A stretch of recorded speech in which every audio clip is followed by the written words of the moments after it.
જે વચ્ચે એક મોટી દુર્ઘટનાના સમાચાર આવ્યા છે। ત્રિશુલી નદીમાં યાત્રિકો ભરેલી બે બસ ખાબકી છે। યાત્રિકો ભરેલી બસ નદીમાં ખાબકતા 63 યાત્રિકો લાપતા થયા છે। આ બંને બસ કાઠમંડુ જઈ રહી હતી।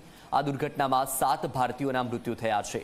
ત્યારે સતત વરસાદના કારણે રેસ્ક્યુમાં મુશ્કેલી પડી રહી છે। આ ઘટના નારાયણ ઘાટ મૃગલિંગ રોડ સેક્શનના સીમલતાલમાં બની હતી।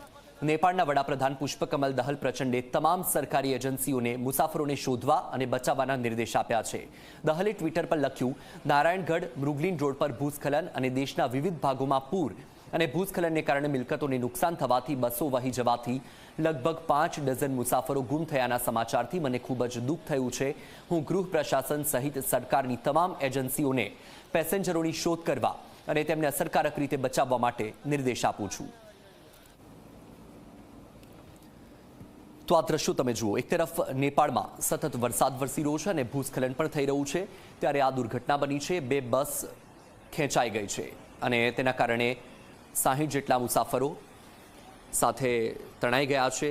ત્રિશુલી નદીમાં યાત્રિકો ભરેલી બે બસ ખાબકી અને યાત્રિકો ભરેલી બસ નદીમાં ખાબકતા 63 યાત્રિકો લાપતા છે અને આ બંને બસ કાઠમંડુ જઈ રહી હતી। તો આ હતા અત્યાર સુધીના સમાચાર। વધુ સમાચાર અને પડેપણની અપડેટ્સ મેળવવા માટે આપ જોતા રહો C24 કલાક। નમસ્કાર।